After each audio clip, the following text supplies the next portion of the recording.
یہ ہے سوڈان، وہ ملک جس کی زمین کبھی ندیوں اور فصلوں سے بھری رہتی تھی، جہاں نیل دریا بہتا ہے جو افریقہ کا دل کہلاتا ہے، مگر آج وہی زمین خون سے تر ہے۔ جہاں کبھی بچوں کی ہنسی سنائی دیتی تھی، اب وہاں گولیوں کی آواز گونجتی ہے۔ یہ ہے کہانی ایک قوم کی جو بھوک، جنگ اور تباہی کے درمیان بھی جینے کی کوشش کر رہی ہے۔ سوڈان، افریقہ کا دل۔ سوڈان براعظم افریقہ کا تیسرا سب سے بڑا ملک ہے۔ یہ ملک شمال میں مصر، مشرق میں بحیرہ احمر، جنوب میں جنوبی سوڈان، مغرب میں چاڈ اور وسطی افریقہ، جبکہ شمالی مغرب میں لیبیا سے ملتا ہے۔ جغرافیہ طور پر سوڈان وہ سرزمین ہے جہاں نیل دریا کا سب سے لمبا حصہ بہتا ہے۔ یہ ملک قدرتی وسائل سے مالا مال ہے۔ سونا، تیل، یورینیم، تانبا، زمین سب کچھ ہے، لیکن تقدیر نے اسے دولت نہیں تباہی دی۔ سوڈان کی زمین زرخیز ہے، مگر سیاست نے اسے بنجر بنا دیا۔ سوڈان کی تاریخ غلامی سے انقلاب تک۔ سوڈان کی تاریخ ہزاروں سال پرانی ہے۔ یہ وہی سرزمین ہے جسے کبھی کش یا نوبیا کہا جاتا تھا۔ یہاں فرعونوں کی تہذیب کے اثرات ملتے ہیں، لیکن جدید دور میں سوڈان برطانوی اور مصری قبض کا شکار رہا۔ 1956 میں سوڈان نے آزادی حاصل کی، مگر یہ آزادی ایک نیا خواب نہیں بلکہ نئی آزمائش تھی۔ آزادی کے فوراً بعد نسلی اور مذہبی اختلافات شروع ہو گئے۔ شمال مسلم عرب آبادی پر مشتمل تھا، جبکہ جنوب میں عیسائی اور افریقی قبائل آباد تھے۔ یہ فرقی آگے چل کر خانہ جنگی میں بدل گیا۔ The Dr. John Garang Mussoli.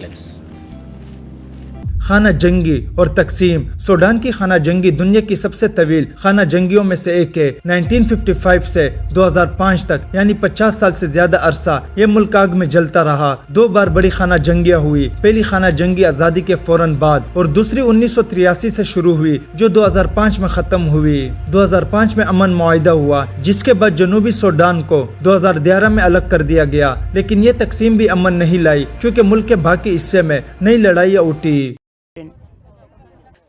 Now they try to was the Sudanese army's last holdout. Darfur کا زخم۔ 2003 میں دارفور کے علاقے میں بغاوت شروع ہوئی۔ حکومت نے باغیوں کے خلاف کارروائی کی، مگر یہ کارروائی قتل عام میں بدل گئی۔ عرب ملیشیا گروہ نے دیہاتوں کو جلا ڈالا، عورتیں، بچے، بوڑھے سب مر گئے۔ اقوام متحدہ کے مطابق دارفور میں 3 لاکھ سے زیادہ لوگ مارے گئے اور 20 لاکھ سے زیادہ اپنے گھر چھوڑنے پر مجبور ہوئے۔ یہ وہ لمحہ تھا جب دنیا نے پہلی بار سوڈان کو نسل کشی کے لفظ کے ساتھ جوڑا، لیکن عالمی طاقتیں صرف تماشائی بن کر رہ گئی۔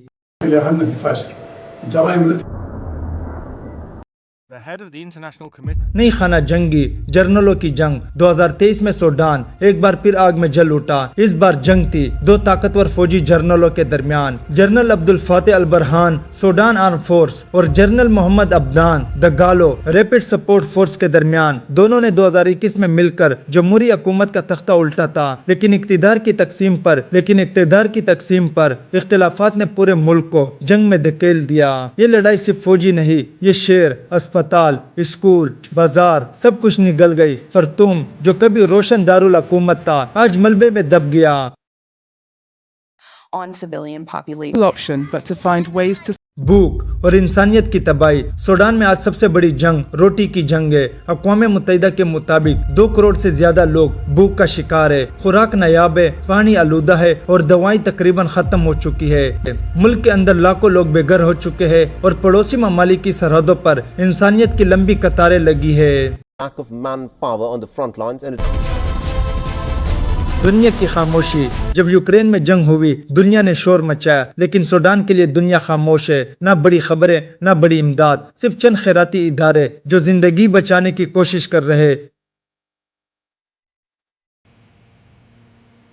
سیاست، سازش اور وسائل کی جنگ۔ سوڈان صرف نسلی یا مذہبی جنگ میں نہیں پھنسا، یہ وسائل کی جنگ بھی ہے۔ سونا، تیل اور زمین پر قبض ہونے کے لیے بڑی طاقت ہے، پس پردہ کھیل رہی ہے۔ روس، چین، امریکہ، خلیجی ممالک سب کے مفادات سوڈان میں ہے۔ کوئی امن کے نام پر آتا ہے، کوئی تجارت کے نام پر، لیکن آخر میں سب کو سونا اور طاقت چاہیے۔ نتیجہ یہ تھی کہانی ایک ایسے ملک کی جو اپنی مٹی سے محبت کرتا ہے، جس کے دریا نے انسانیت کو سیراب کیا، مگر آج وہی دریا خون سے لال ہے۔ سوڈان ہمیں ایک سبق دیتا ہے کہ جب دنیا خاموش ہو جائے تب انسانیت بولنی چاہیے، کیونکہ شاید کل کسی اور زمین پر یہی کہانی دوبارہ دہرائی جائے۔ یہ صرف سوڈان کی کہانی نہیں، یہ انسانیت کا امتحان ہے۔